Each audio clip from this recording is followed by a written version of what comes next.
नमस्कार, सरोकार संवादमा यहाँलाई स्वागत छ। म श्रीकृष्ण न्यौपाने। दलीय व्यवस्थामा हरेक मतदाताले आफ्नै दलका उम्मेदवारलाई विजयी बनाउन चाहन्छन्, तर कहिलेकाहीँ दलीय उम्मेदवार भन्दा पनि उम्मेदवार फरक तरिकाले जनताको मनमा बसेको, जनभावना बुझेको, विकासको तीव्र चाहना भएको व्यक्ति यदि कुनै पनि दलबाट उम्मेदवार बने भने त्यति बेलामा सचेत नागरिकले फेरि त्यस्तै उम्मेदवार खोज्छन् जो आफ्ना लागि साँच्चैकै भोलि प्रतिनिधि बनेर विकास र जनताका दुःखहरूमा सँगसँगै हिँड्न चाहोस् भन्ने पनि सचेत नागरिकको चाहना हुन्छ। यस्तै उदाहरण पेश गर्नुभएको छ एकजना नेताले जो 54 सालमा पनि नेकपा एमालेबाट नेपालगञ्जबाट मेयरमा अत्याधिक मतका साथ विजय हुनुभयो। त्यस पछाडि अहिले आएर पछिल्लो समय राप्रपाको केन्द्रीय महामन्त्री हुँदाहुँदै त्यति बेलामा नेकपाको देशभरि एउटा व्यापक जनलहर आइरहँदाखेरि उहाँले नेपाली कङ्ग्रेसका एकजना उम्मेदवारलाई पराकिलो मतान्तरले विजयी बन्नुभयो मेयरमा उहाँलाई पराजित गरेर। तसर्थ के बुझ्न सकिन्छ भने दलभन्दा पनि नागरिकले विकास जनताको भावना बुझ्ने उम्मेदवारलाई नै रोज्छन् भन्ने यो एउटा उदाहरण पनि हो। आज हामी उहाँसँग बसेर स्थानीय सरकार, हामीसँग अहिले जुन 3वटा सरकार छन्, सङ्घीय सरकार, प्रादेशिक सरकार, यी 3वटा सरकार बीचमा समन्वय हुन सकेन, सहकार्य हुन सकेन। तसर्थ पनि हामीले जनताका दुःखहरूलाई, जनताका सेवाहरूलाई चाहिँ हामीले सम्बोधन गर्न सकेनौँ भनिरहँदाखेरि अवस्था कस्तो छ। अनि सँगसँगै उहाँ राप्रपाको एउटा केन्द्रीय पदाधिकारी पनि भएको हिसाबले पछिल्लो समय राप्रपाको एउटा मुद्दा थियो जुन चाहिँ चुनाव चिन्हमा अड्किएर उहाँहरू एक ठाउँमा हुनुहुन्थ्यो। अब अहिले गाईकी हलो भन्ने विषय पनि टुङ्गिएको छ र हलो निर्वाचन चुनाव चिन्ह बनाउने भनिसके पछाडि दल दर्ता पनि भइसकेको छ र अब राप्रपाको चाहिँ आगामी वैशाखमा महाधिवेशन हुन्छ भन्दै गर्दाखेरि पार्टीको आगामी राजनीतिक भविष्य अनि पार्टीका नेतृत्वहरूले बरोबर भन्दै आएको राप्रपा चाहिँ अब वैकल्पिक शक्तिका रूपमा अगाडि आउँछ भनिरहँदाखेरि त्यसका लागि आधार के छन् त? आज हामी यी र यस्तै समग्र विषयमा छलफल गर्दैछौँ। यसका लागि आज मसँग हुनुहुन्छ राप्रपाका एकजना केन्द्रीय पदाधिकारी, केन्द्रीय नेता अनि नेपालगञ्ज महानगरपालिकाका मेयर धवल शमशेर राणा। नमस्कार। तपाईँलाई र सबै दर्शकवृन्दलाई मेरो नमस्कार। हजुर, काठमाडौँ आएको मौका पारेर मैले यहाँ ठ्याक्कै इन्टरभ्यूको लागि आमन्त्रण गरेँ। कहिले आउनुभएको थियो काठमाडौँ? 4 दिन भयो। पार्टीको मिटिङ पनि थियो र नगरपालिकाको केही कामहरू पनि थियो।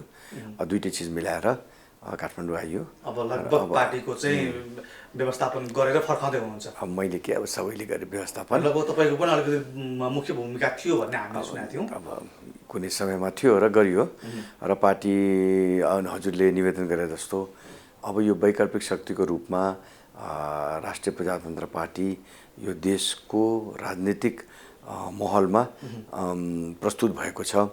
हाम्रा पुरानो झगडाहरू, पुरानो मतभेदहरूलाई सबै हामीले पन्छ्याएर अब हामी एउटै ढिक्का भएर, एउटै डल्लो भएर अगाडि जनताको समूह आएको छौँ भन्ने कुरामा चाहिँ 3 नेताहरू मुख्य विशेष गरी उहाँहरू एक ठाउँमा हुन्छ। ठिक छ, त्यो पार्टीको कुरालाई म एकछिनमा जोड्छु। हजुर।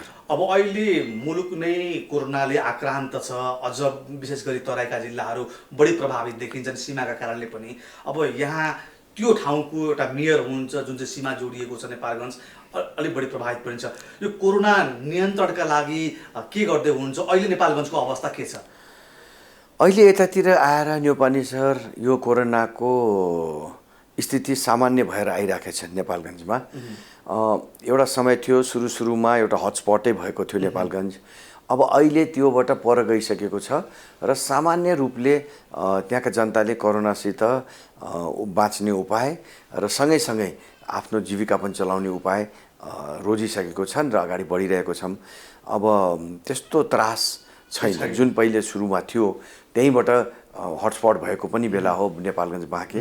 अब अहिले चाहिँ सामान्य परिस्थितिमा हामी फर्किसकेका छौँ र सबै चिज सुचारू रूपले सञ्चालन भइरहेको छ। अब यो कोरोना नियन्त्रण गर्ने सवालमा कतिपय स्थानीय निकायहरूसँग चाहिँ प्रादेशिक सरकारले, सङ्घीय सरकारले समन्वय नगरिदिएको, त्यहाँको चाहिँ मेयर अथवा त्यहाँका प्रमुखहरूलाई हेरेर केन्द्र सरकारले पनि अलिकति फरक व्यवहार गरेको भन्ने किसिमका गुनासोहरू आए। तपाईँले त्यस्तो किसिमको विभेद, त्यस्तो किसिमको व्यवहार भोग्नु पर्यो कि परेन यो विषयमा? होइन, अब कस्तो हुन्छ भने न्यौपानीजी, जब कुनै ठुलो समस्या आइपर्छ मान्छेले चारैतिर गुहार गर्छ र उनीहरूलाई पनि तुरुन्तै तत्कालै नै के गर्न सक्ने नसक्ने स्थिति पनि हुनसक्छ तर त्यति ठुलो कम्प्लेन अथवा गुनासो छैन प्रदेश र मसित प्रदेश र सङ्घसित त्यत्रो ठुलो गुनासो छैन हो अब पर छन् हामीले अनुरोध गरेका कुराहरू तत्कालीन गर्न नसकेका होलान् तर उहाँहरूको पनि सद्भाव सुझाव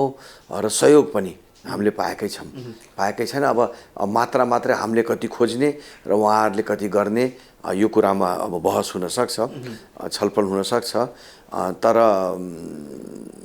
त्यो निष्क्रिय भएर बसेको यो प्रदेश पनि सङ्घ पनि होइन प्रदेश सरकारबाट पनि तपाईँसँग राम्रै समन्वय भयो र चाहिएको सहयोग र आवश्यक समन्वय भइराखेको छ ओके अब त्यो नाका जुन नाका जति बेला 6 महिना अगाडि मानिसहरू रोगले त्रसित बनेर घर फर्किएका थिए रोगबाट बाँच्नको लागि अहिले चाडबाड आइरहँदाखेरि फेरि त्यही नाकाबाट ती 6 महिना अगाडि फर्केका मानिसहरू फर्कने लस्कर लागेको हामी मिडियामा देख्छौँ हामीले पनि यहाँबाट देखेको कुरा तपाईँ त्यहीको मेयर हुनुहुन्छ अब यसरी रोजगार गुमाएकाहरूलाई तपाईँको स्थानीय सरकारले उनीहरूलाई त्यही इन्गेज गराउन सक्ने त्यस्तो प्रोग्रामहरू कार्यक्रमहरू केही सोच्नु भएको छ अन्त अब यो समस्या भनेको नेपालगञ्ज बाँकेला मात्रै होइन देशव्यापी रूपमा समस्या हो लाखौँको सङ्ख्यामा नेपाली जनता विदेशमा रोजगार गरिरहेथे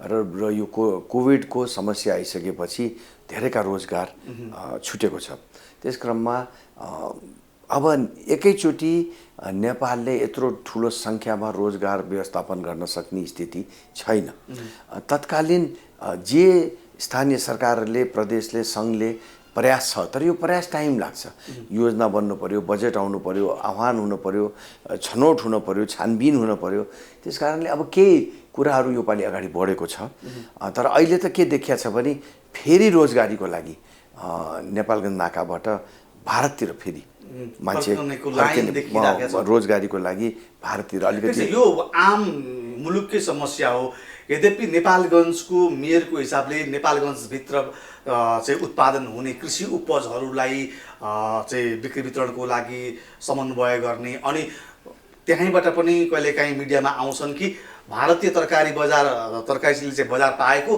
त्यहाँको चाहिँ तरकारीहरूले चाहिँ कुहिएर फाल्नु परेको अवस्था छ यो कुराहरूलाई हामीले सन्तुलन गर्न खोज्यौँ भने त हरेक स्थानीय निकायमा चाहिँ मान्छेहरू कृषिमा इन्गेज हुन्थ्यो होला नि नै अब कतिपय बेला के हुन्छ भने के तरकारी धेरै एकैचोटि पाक्छ फल्छ मासमा हुन्छ अनि भारतबाट सस्तोमा आउँछ कुनै बेला हामीका तरकारी हुन्न उताबाट ल्याउनु पर्ने हुन्छ अब बिस्तारै हाम्रो देशमा तरकारीको मामिलामा देश चाहिँ नि निर्भर हुने माने यो सम्पन्न हुने स्थितिमा पुगिरहेको छ हाम्रो छिमेकी जिल्ला सल्यानबाट कपुरकोट भन्ने ठाउँ छ त्यहाँबाट धेरै तरकारी अफ सिजनको तरकारी आउँछ हाम्रो यहाँ सिजनको बेलामा हाम्रो यहाँ 2-4 वटा वार्डहरू र गाउँपालिकाहरू पनि छन् जुनले तरकारीमा मान्छेहरूले धेरै जोड लगाइराखेको छन् र उत्पादन पनि गरिरहेको छन् बिस्तारै यो भारतबाट आउने तरकारीको यो समस्या चाहिँ नि देशमा 2-4 वर्ष लाग्ला तर बिस्तारै यो समाधान हुने क्रममा छ अब नेपालगञ्जमा अघि पनि मैले भने कार्यक्रमको सुरुवातमा कि तपाईलाई दलीय स्वार्थभन्दा पनि माथि उठेर नागरिकले आफ्नो प्रतिनिधि मानेका छन् नेपालगञ्जवासीले एउटा जिम्मेवारी दिएका छन् त्यो जिम्मेवारी लगभग पुरा गर्ने चरणमा हुनुहुन्छ होला त्यो अब यो पुरा गर्दै गर्दाखेरि तपाईँ कति सन्तुष्ट हुनुहुन्छ नागरिकको अपेक्षा के थिए कति पुरा भएको तपाईँले फिडब्याक पाउनु भएको छ न्युपानीजी म 20 वर्ष पहिले पनि त्यो सहरको मेयर भए हो र त्यो 20 वर्ष पहिले पनि त्यो सहरको सबै बाटोघाटो पार्कहरू निर्माण गरिसक्या हो बीचमा द्वन्द्वकाल आयो द्वन्द्वकालमा देशै ध्वस्त भयो त नेपालगञ्ज पनि अछुतो हुन सकेन ध्वस्तै भयो र त्यो फेरि आफ्नो सहरलाई पुनर्स्थापना गर्न निर्माण गरिदिनको लागि म निर्वाचनमा गएको हो त्यही प्रकारले जनताले मत पनि हाले विजय पनि भयो र त्यही प्रकारले काम पनि भएछ अब 90-95% काम भइसक्यो नेपालगञ्जका सबै बाटोहरू बने सबै नालाहरू बनिसके पार्कहरू निर्माण हुने क्रममै छन् र भौतिक पूर्वाधारको विषयमा हामी 90% माथि नागिसकेका छौँ। अझै 17-18 महिना छ। सबै 100% हामी काम गरेर सम्पन्न गरेर छोड्छौँ। त्यो कामको यो जुन उपलब्धि छ त्यसमा तपाईँ सन्तुष्ट? एकदम यो कोरोना पनि हामीले मानेनौँ। हाम्रो नगरपालिका एकजनाको मृत्यु हुँदाखेरि मात्रै अलि दिन बन्द भयो, नत्र हामी चलिरह्यौँ। सबैजनाले काम गरेर कोरोना लाग्दै गयो, जसलाई लाग्यो क्वारेन्टाइनमा गयो, आइसोलेसनमा गयो, अरूले काम गर्दै गए। र यो 3.5 वर्षको दरमियानमा द्रुत गतिमा नगरपालिकामा काम भएको छ र सबैले, जनप्रतिनिधि, राजनीतिक पार्टी, जनता, कर्मचारी, अरू सबैले, समाजले नगरपालिकालाई सहयोग पुर्याएको छ र त्यही सहयोग अनुसार पनि कामहरू भएर अब सम्पन्न हुँदै रहेछ। एउटा कुरा चाहिँ मलाई बुझाइदिनुहोस्, हाम्रो टेलिभिजन हेर्ने दर्शकले पनि बुझ्नुहोस्। अब सरकारले हामीले चाहेर पनि काम गर्न सकेनौँ भन्ने कुराहरू गर्छन्, प्रतिक्रिया आउँछ, हामीलाई सहयोग भएन, कतिपय गरेका कामहरूको पनि प्रचार भएन भनिरहँदाखेरि तपाईँ पनि एउटा स्थानीय निकायको सरकार प्रमुख नै हो, किनकि जनतासँग दिन प्रतिदिन सरोकार राख्ने ठाउँको तपाईँ एउटा प्रमुख हो, जनप्रतिनिधि हो। तसर्थ काम गर्नलाई केले चाहिँ प्रेरणा दिन्छ र केले चाहिँ अवरोध गर्छ स्थानीय निकाय? यो स्थानीय सरकार अथवा कुनै पनि सरकारमा काम गर्नको लागि अवरोध गर्ने, भ्रष्टाचार गर्ने प्रयास भयो भने हाम्रो नेपालगञ्जमा शून्य भ्रष्टाचार छ। सबैले बुझेको छ कि मेयर लगायत यो टिमले पैसा खाँदैनन्, कमिसन लिँदैनन् र त्यस कारणले अरू पार्टीहरूले पनि पूर्ण सहयोग गर्छन्। ल राम्रै काम गरेछ, सहयोग गरिदिउँ। गाह्रो छ नि, अब सानो कुरामा जनता, पार्टी सबैको अब फरक मतहरू हुन्छ, सर्वदलीय सहमतिहरू गर्नुपर्छ, ठुल्ठुला पार्कहरू बनाउनु, मान्छेहरूलाई विस्थापित गर्नुपर्छ, मान्छेका घरहरू फोड्नुपर्छ। त्यो क्रममा हरेक कुरामा सहमति गर्नुपर्छ। सबै पार्टीले विश्वास गरेका छन् कि यिनले भ्रष्टाचार गर्दैनन्, हामी यो जेन्युनली काम गर्न खोजेको, हामी सहयोग गरिदिउँ भने अब पार्टीका नेताहरूले सहयोग गर्न थालेपछि तल कार्यकर्ताले पनि सहयोग गर्न थाल्छन्। जनता पनि त विभाजितै छन् पार्टीमा, होइन? त्यो जनताले पनि सहयोग गर्न थाल्छ। अहिले नेपालगञ्ज उपमहानगरपालिकालाई सम्पूर्ण सबैले सहयोग गरेका छन्। त्यो कसैले अवरोध गरिदिने, कसैले के गरिदिने, कसैले अवरोध गरे पनि सबैले त्यसलाई ठिक गरिदिन्छन्। प्रशासन, सिडिओ, प्रहरी पनि त्यही छ कि अब यिनले पैसा खान्नन्, राम्रो काम गर्ने, राम्रो विचार लिएर आएछन्, हामी पनि सहयोग गरिदिनुपर्छ। गर्दाखेरि त्यो न्यायालयले पनि त्यसरी हेर्दो रहेछ।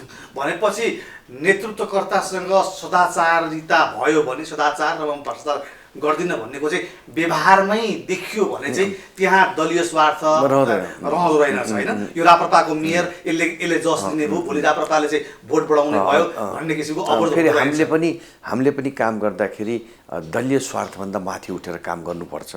मेरो मान्छे, मेरो चिज, मेरो पार्टी भन्नु हुँदैन। यो जितिसकेपछि यो सबै मेरा हुन् र सबै मेरा सहयोगी हुन्। अब भोलि निर्वाचनमा गइसकेपछि को जित्ने को हार्ने आफ्नै ठाउँमा छ।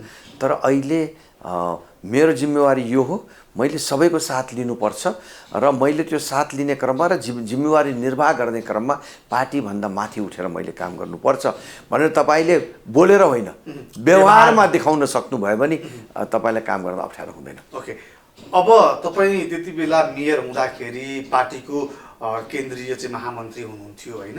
हजुर। त्यसको स्थानीय चुनाव पछाडि सङ्घीय चुनाव पनि आउँदै थियो। यहाँलाई अब केन्द्रीय पदाधिकारी भइसकेको मानिस नेपालगञ्जमा बाँकीमा मात्रै सीमित नरहेर एउटा राष्ट्रकै लागि चाहिँ एउटा राम्रो तरिकाले काम गरौँ भन्ने हिसाबले सङ्घीय संसदको उम्मेदवार बन्ने चाहना भएन? न्यौपानेजी, मेरो अगाडि दुईटा विकल्प थियो, चोइस थियो। आफ्नो भताभुङ्ग भएको नगरलाई फेरि बनाइदिने कि राष्ट्रको सङ्घीय सरकारतिर जाने। मैले आफ्नो सहरलाई पहिले छाने र पहिले बनाइसकेको सहर, जुन सहरले मलाई सबै कुरा दियो, त्यो सहरलाई भताभुङ्ग भएको र भत्किएको स्थितिमा मैले छोड्न सकिनँ र 5 वर्ष मैले यसलाई फेरि बनाइदिन्छु भनेर म लागेँ र त्यही क्रममा जनताका पनि कुरा लगेँ र जनताले पनि माने र बन्यो पनि। अब यो बनि पनि सक्यो। अब आउने समय रहला र स्वास्थ्य रहला भने सङ्घीय सरकार र राष्ट्रको पनि सेवा गर्न गइन्छ। भनेपछि अब र जनताले पनि चाहनु पर्यो, आफूले मात्र गएर हुँदैन, जनताले पनि चाहे पनि गइन्छ। जनताले चाहनु भयो भने र तपाईँलाई पनि केन्द्रमा आएर पनि तपाईँ जस्तै एउटा सदाचारी नेतृत्व चाहिँ केन्द्रमा आयो भने अरूलाई पनि उदाहरण हुन सक्थ्यो, अरूलाई पनि चाहिँ एउटा शिक्षा हुन सक्थ्यो भन्ने चाहनाले मैले प्रश्न गरेँ। अब पार्टीको आन्तरिक राजनीतिकै कुराकानी गरौँ। राप्रपाको इतिहास हेर्ने हो भने सामान्य विषयमा पनि फुट्ने अनि फेरि आत्मालोचना गर्ने, फेरि मिल्ने यो क्रम रहँदै रहँदै यहाँसम्म आयो 47 सालदेखि हेर्ने हो भने, होइन? अब यो 25-27 वर्षको इतिहासमा राप्रपाले खासै राम्रो चाहिँ एउटा दृष्टान्त, राम्रो छवि बनाउन सकेन भन्ने छ। किनकि आफ्नै दलका नेतालाई पनि चाहिँ तपाईँको षड्यन्त्र गरेर सरकारमा जानको लागि जे पनि गर्छ राप्रपा भन्ने किसिमको छवि बनिरहँदाखेरि अब यहाँहरू एउटै पार्टी बढेर अगाडि बढ्ने भनेर जुन किसिमको एउटा उत्साह सञ्चार गर्नु भएको छ पार्टीभित्र, अब यो आशाको सञ्चार वैशाखसम्म कायम रहन्छ कि रहँदैन? जनताहरू त्यो सोध्छ। न्युपानेजी, तपाईँले भन्ने कुरा सही हो। राप्रपाको इतिहास दुःखद छ। नेताहरूले गरेको क्रियाकलापले कार्यकर्ता पीडित छन् र कार्यकर्तासित जनता पनि पीडित भयो। यो एउटा राष्ट्रवादी शक्ति, हिन्दू राष्ट्र चाहने, संवैधानिक राजतन्त्र चाहने शक्तिले एकजुट भएर अगाडि बढ्दिया भए र जनतालाई आफूले बोलेको कुरा गरिदिया भए आज यो देशको यो स्थिति हुँदैन थियो। यो हामी सबैले महसुस गरेको छौँ र अहिले धेरैचोटि फुटेर जुटेर अहिले आएर नेताहरू पनि चेत भएको छ र गीतै छोएर तीनटा नेताले अब हामी फुट्दैनौँ भनेर भन्नुभएको छ र उहाँहरूले भनेको मात्र होइन, हामी कार्यकर्ताले पनि अब उहाँहरूलाई फुट्न दिन्नौँ। नयाँ पुस्ता पनि अब राप्रपामा तयार भइसकेको छ। नेताहरूले फुट्न खोजे पनि हामी फुट्न दिन्नौँ अथवा फुट्या नेतालाई साथ दिँदैनौँ भन्ने कुरा उहाँहरूले राम्रैसित बुझ्नु भएको छ अब। र अब यो राप्रपा पार्टी एकढिक्क भएको छ, राष्ट्रवादी चिन्तन बोकेर, हिन्दू राष्ट्र सहितको प्रजातन्त्रको चिन्तन बोकेर राज संस्थालाई, संवैधानिक राज संस्थालाई पुनः स्थापना गर्नको लागि यसले ठुलो भूमिका खेल्छ र अगाडि बढ्छ भन्ने मैले विश्वास लिएको छु। हिन्दू राष्ट्रको कुरामा आम नेपाली नागरिकमा एउटा गुनासो सधैँ पनि रहिरहेको छ। के छ भने हामीले तल्लो स्तरमा रिपोर्टिङ गर्दाखेरि यो विषयमा हामीलाई सोधिएन, माथि नेताहरूले चाहिँ आफ्नो तरिकाले लादे भनिरहँदाखेरि अब यो नागरिकको चाहना पनि एक किसिमले यस विषयमा चाहिँ देखिन्छ। तर त्यसको लिड गर्ने पार्टी जुन राप्रपा छ, त्यो राप्रपालाई चाहिँ त्यही समूहले पनि विश्वास नगरेको देखिन्छ। तसर्थ अब त्यो गुमेको विश्वासलाई यही अहिलेका 3 जना विशेष गरी अगाडि फ्रन्टमा देख्नुहुने 3 जना नेतृत्वले त्यो विश्वास जित्न सक्नु होला। मैले भनिहालेँ नि, धेरै कमजोरी हामीबाट भएको छ। त्यसको लागि नेताहरूले र हामीले पनि, हामी सबैको कमजोरी हो। हामीले आत्मालोचना गरेर जनताको सामु हामीले आत्मालोचना र माफी मागिसकेका छौँ र फेरि अब यो गर्दैनौँ भन्ने बाचा जनताको सामने नेताहरूले गरेको छन् र हेरौँ, विश्वास हामीले फेरि जित्नुपर्छ, विश्वास लिनुपर्छ। तपाईँले भने जस्तो जनआन्दोलनको मागै नभएको कुरा, हिन्दू राष्ट्रलाई विस्थापित गर्ने मागै नभएको कुरा राति 12 बजे नेताहरूले गरे, ठुला पार्टीका नेताहरूले गरे। अब त्यसको पछाडि विभिन्न कुराहरू होलान्, त्यसमा नजाम। त्यसो भइसके पछाडि पनि राप्रपा त्यही दलको त्यही संविधानमा रहेर उपप्रधानमन्त्री हुन पसे पछाडि त फेरि जनताले कसरी भरोसा गर्ने भन्ने त्यही त मैले अब यहाँलाई निवेदन गरिसकेँ। त्यो काल परिस्थितिले हामीलाई त्यतातिर धकेल्या हो। त्यो बेला पनि मैले र धेरै नेताहरूले हामी संविधानलाई नै बहिष्कार गर्नुपर्छ भन्ने कुरा राखेका थियौँ। तर हाम्रो पार्टीभित्र त्यो हुन सकेन, दुःखद हो। अहिले पनि म भन्न चाहन्छु कि त्यो गएको यो गणतान्त्रिक संविधानलाई हामीले बहिष्कार गर्नु पर्थ्यो, किनकि यो संविधानले हिन्दू राष्ट्रलाई खायो, राजासहितको प्रजातन्त्र मानेन। त्यो संविधानमा हामीलाई जानु हुन्न थियो भन्ने हामीले त्यो बेला पनि पार्टीमा जिकिर गरेको थियौँ र अहिले पनि म त्यही विचारमा छु। तर अब पार्टीको बहुमत र पार्टीको नेतृत्वको विचारलाई कदर गर्नुपर्छ, कदर गरेर मानेर अगाडि बढेको हो। अब राज संस्था सहितको प्रजातन्त्रमा जानको लागि उतापट्टि पशुपति शमशेरजीहरू पनि सहमत भइसक्नु भएको अवस्था होइन, किनकि उहाँले त सार्वजनिक रूपमै अब हामी पछाडि फर्किन सक्दैनौँ भन्ने अभिव्यक्ति दिइरहँदाखेरि अब चाहिँ तपाईँहरू एक ठाउँमा आउनुभयो। आयौँ नि। अब त हाम्रो सानो मतभेद त्यो चुनाव चिन्ह र झन्डामा थियो, त्यो पनि मतभेद समाप्त भयो। मैले अघि नै यहाँलाई निवेदन गरिहालेँ। अब राष्ट्रिय प्रजातन्त्र पार्टी एक ढिक्का भएर जनताको सामु हामी प्रस्तुत हुने स्थितिमा छौँ। नेपालगञ्ज बस्नुहुन्छ, आफ्नै व्यवसाय पनि गर्नुहुन्छ, एउटा राजनीति कर्मीको आफ्नै कमाइ हुनुपर्छ, व्यवसाय हुनुपर्छ, अनि मात्रै राजनीति चाहिँ शुद्ध हुन्छ भनिरहँदाखेरि त्यो उदाहरण पनि यहाँले पेस गर्नुभएको छ। अनि बेला बखतमा पूर्व राजा तराईका जिल्लाहरूमा जाँदाखेरि बाँके पनि पुग्नुहुन्छ, त्यहाँको जयबागेश्वरी मन्दिर दर्शन गर्नुहुन्छ र यहाँलाई पनि भेट्नुहुन्छ। मैले भन्न खोजेको यहाँसँग पूर्व राजाको लगभग भेटघाट भइरहन्छ, संवाद पनि हुन्छ होला। उहाँको मनमा सायदै इतिहास हेर्यो भने यति सजिलै कसैले पनि राजगद्दी संसारमा छोडेका छैनन्। उहाँले जनताका लागि रक्तपात नभइकन चाहिँ जनताको चाहना यही छ भने म जनताको नासो जनतालाई छाड्छु भनेर हिँड्नु भएको थियो। र हिँडिसके पछाडिका धेरै दशक मतलब केही समय बितिसके उहाँले कस्तो अनुभूति गर्दै हुनुहुन्छ? ठिक गरेछु कि मैले, बेठिक गरेछु कि मैले? होइन, हाम्रो राजा एकदमै त्यागी र चाहिँ नि सरल व्यक्ति हुनुहुन्छ, मैले पाएको है। मैले धेरै पटक भेटिसकेको छु। र तपाईँले सही कुरा भन्नुभयो, यति सजिलोले कसैले पनि सत्ता त्याग्दैन। अहिले हेरिराख्नुहोस् न, अहिले 5 वर्षको निर्वाचित सरकारलाई त कति गाह्रो छ र आफ्नै भित्र सम्झौता गरेर पनि छोड्दैनन्, बिमारी भए पनि छोड्दैनन्, आरोप जे लाए पनि छोड्दैनन्। अब राजाले त सहजै रूपले ल गर, तिमीहरूले चाहेको मैले छोडिदिएँ भनेर हिँडिदिनु भयो। इतिहासमै बिरलै हुने कुरा हो। एकदमै सरल रूपले छोडिदिनु भयो र राजालाई त्यति बेला धेरै जनताले अथवा यो पार्टीहरूले गाली गरे।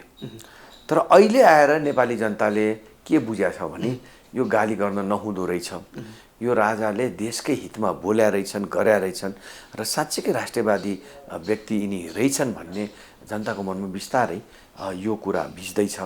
र अहिले अब राजालाई पुनः संवैधानिक राजतन्त्रलाई समावेश गर्नको लागि यो संविधान, एउटा नयाँ संविधानभित्र जनता आतुरै जस्तो लाग्छ मलाई।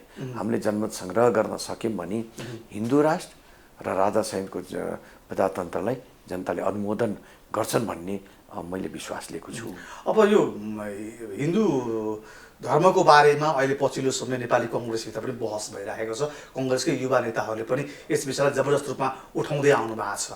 भनेपछि कङ्ग्रेससँगको अब तपाईँहरूको सहकार्य अथवा मुद्दा मिल्ने दलहरूसँगको सहकार्य कस्तो हुन्छ, कसरी अगाडि बढ्ने? हामीले त भनेकै छौँ, हाम्रो विचारमा राष्ट्रवादी विचार, हिन्दू राष्ट्रको विचार, राधासहितको विचारमा हिँड्ने अथवा यसप्रति सकारात्मक सोच राख्ने सबै राजनीतिक दलहरूसित हामीले सहकार्य गरेर जानुपर्छ भन्ने।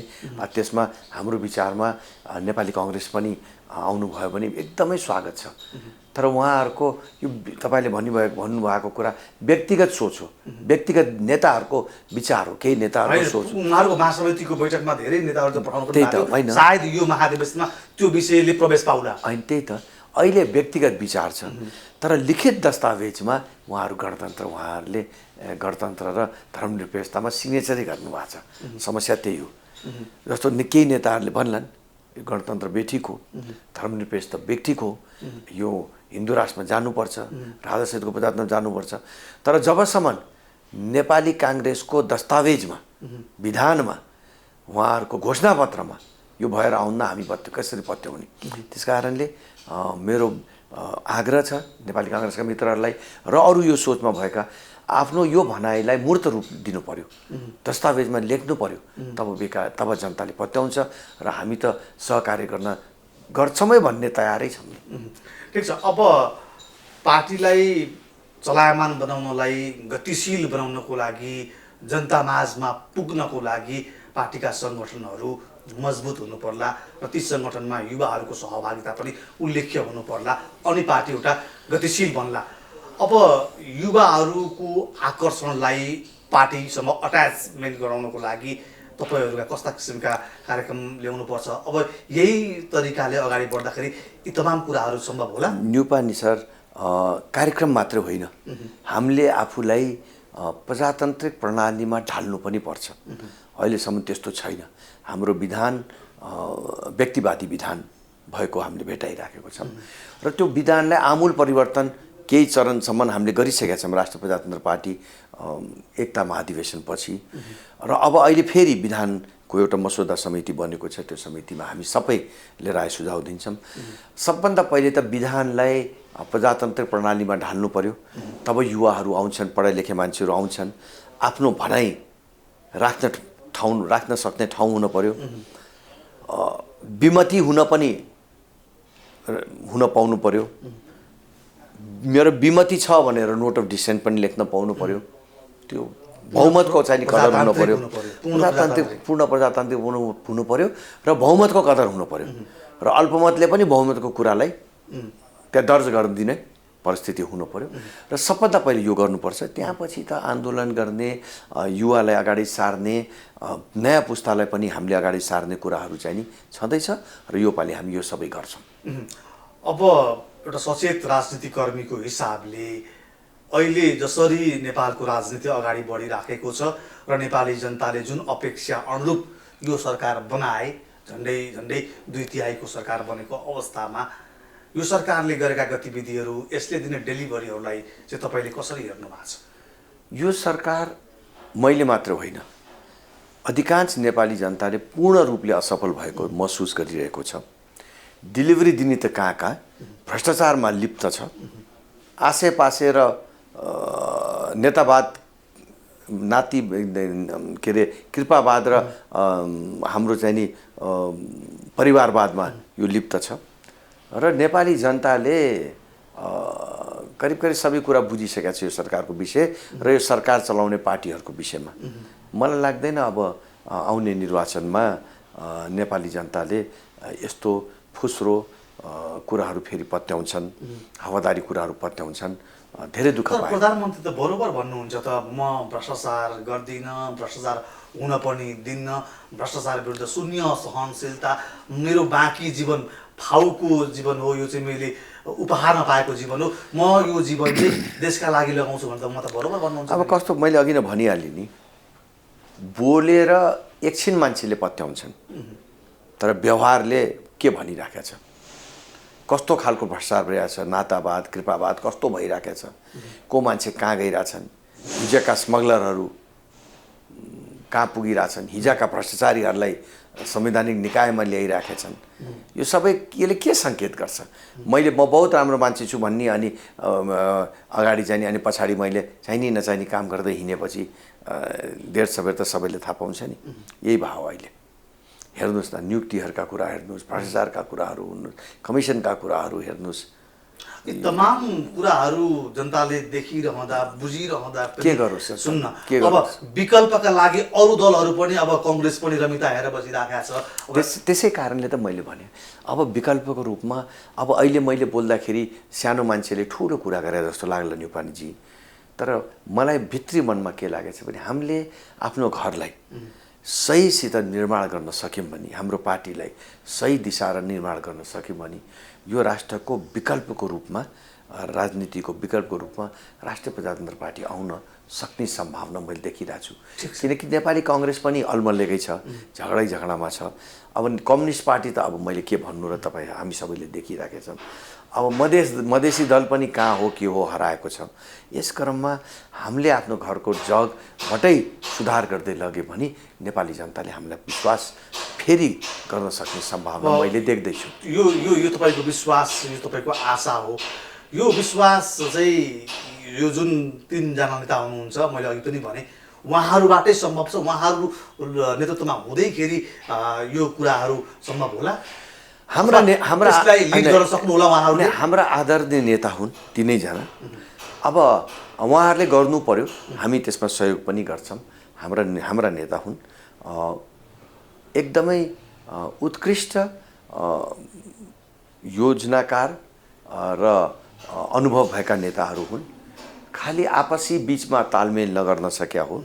अब तालमेल गरेर मिलेर यिनीहरू अगाडि बढ्छन् भने मलाई लाग्छ सम्भव छ। कि उहाँहरूलाई संरक्षकमा राखेर कि उहाँहरू सबै टेस्टेड नै हुनुहुन्छ, संरक्षकमा राखेर एउटा नयाँ नेतृत्व चाहिँ तपाईँहरूले उत्पादन गर्न सक्नुभयो भने चाहिँ त्यो सम्भावना थियो होला? हामीहरू त सबै छँदैछौँ।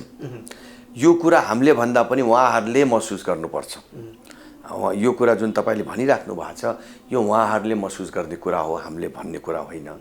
दोस्रो पुस्ता तयार छ, हरेक किसिमले तयार छ, तर हामीले आफ्नो आदरणीय नेताहरूलाई नै मौका दिएको छौँ अहिले सबै चिज मिलाउनुहोस् भनेर।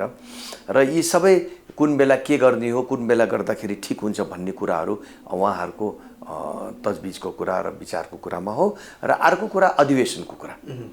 अब वैशाख जेठमा हाम्रो अधिवेशन हुन्छ, त्यो अधिवेशनमा कार्यकर्ताहरूले के गर्छन् त्यो पनि हेर्नै बाँकी छ। र नयाँ दिशाबाट नयाँ रूपबाट पार्टी हिँड्न सक्ने पनि सम्भावना छ। र अहिलेलाई मैले भन्दाखेरि हामीले 3 जना नेतालाई जिम्मा दिएको छौँ। त्यो जिम्मा अधिवेशनसम्मलाई त्यो जिम्मालाई राम्रोसित जिम्मेवारी साथ र पार्टीलाई द्रुत गतिमा अगाडि बढाउनु हुन्छ भन्ने विश्वास पनि हामीले लिएको। हस्, समय र संवादका लागि यहाँसम्म आइदिनु भयो, यहाँलाई धेरै धेरै धन्यवाद। ल, सबै दर्शकवृन्दलाई मेरो नमस्कार र न्युपानीजीलाई पनि मेरो धेरै धेरै नमस्कार। हजुर, सरोकार संवादमा आज हामीले राजनीतिकलाई कसरी शुद्धिकरण गर्ने, त्यसका लागि नेतृत्व स्वयं चाहिँ आफू नैतिकवान हुनुपर्छ। त्यो भयो भने चाहिँ अन्य राजनीतिक दलले पनि विकासका कुरामा, जनताका कुरामा सहयोग गर्छन् भन्ने उदाहरण पेश गर्नुभएका एकजना नेपालगञ्जका मेयर धवल शमशेर राणासँग हामीले समग्र राजनीति अनि उहाँको पार्टी राप्रपाको आन्तरिक जीवन र आगामी भविष्यका बारेमा छलफल गऱ्यौँ। हवस् त, आजको सरोकार संवाद यति नै। म श्रीकृष्ण नेउपाने बिदा हुन्छु। नमस्कार।